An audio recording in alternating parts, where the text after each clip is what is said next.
Hello and welcome to my YouTube channel and blog. I'm Jenny Hall. Thanks for joining me for another card making tutorial. Today I'm creating a watercolor background with trees in the foreground and shadowy effects. I'm using the many markers from Stampin' Up. These are the same ink properties that are in our stamp pads. I have various different colors I'm choosing to make the look of a sunset, and I will list which colors I used in the video description. As you can see, I'm taking the brush end of the marker and scribbling them down onto a piece of watercolor paper. I am putting the colors right up next to one another, and I'm going to use my aqua painter and my Stampin' Spritzer to add water to activate all of the color blending. I have about 3 or 4 paper towels folded over and stacked up to be able to soak up some of this extra fluid.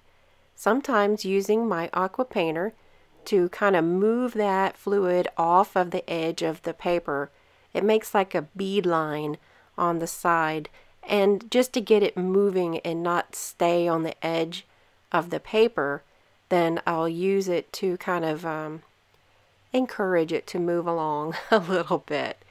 So as you can look right now, the colors are blending and bleeding into one another. This is actually the base of the watercolor finished product. I want to create a nice looking base color in order to build up on. When I work in watercolors, I like to work in layers because I can always add more to, but it's not as easy to take away. So starting out with a nice base of colors is a slow approach that will allow you to control what your final product looks like. Here is that aqua painter again, helping things move around. Keep in mind, you must let your paper dry in between applications.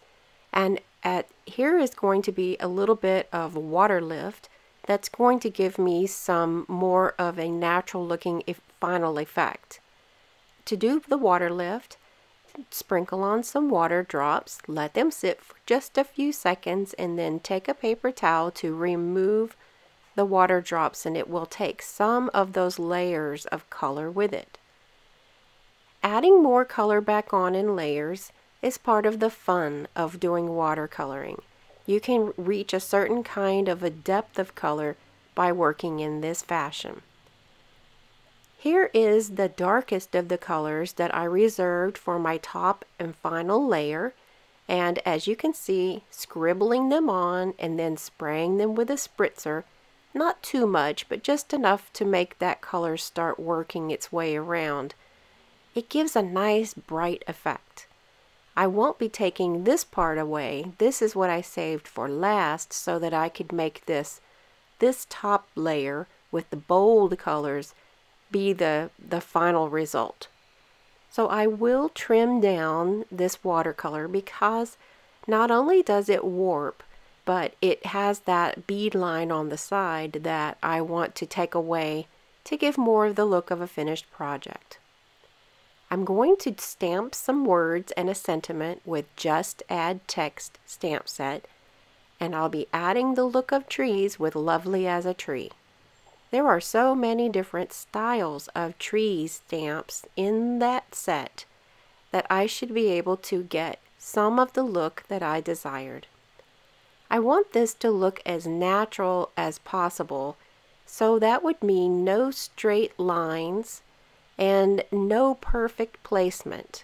In nature, things always happen the way God wants them to happen, and it looks like it's more by accident, although we know it is very well planned.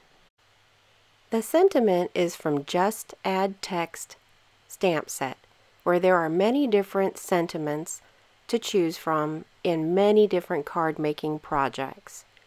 So I've used one set that has only trees and one stamp set that has only words. If I were to put those combinations together, I could probably make about 50 different cards that were all unique. I'm using another one of the trees from Lovely as a Tree to stamp a partial tree, as this is a small piece of paper and I want it to appear to go off of the page. If you look closely, you can tell that this is not the same color panel that I used before. I had some problems with the video corrupting, so I apologize that this doesn't look exactly the same as the other card did. I do have the finished project to show you in the end. I'm using fast fuse to adhere down to another piece of black cardstock, and then this panel will be raised with some foam dimensionals.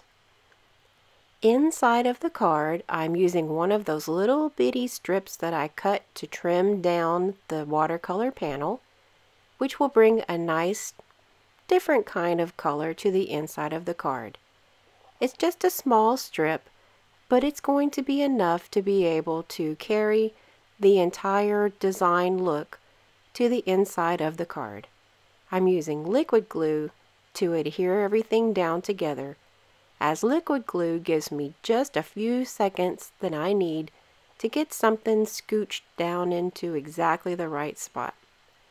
I'll finish off the product, or I'll finish off the card, with some small mini trim sequins.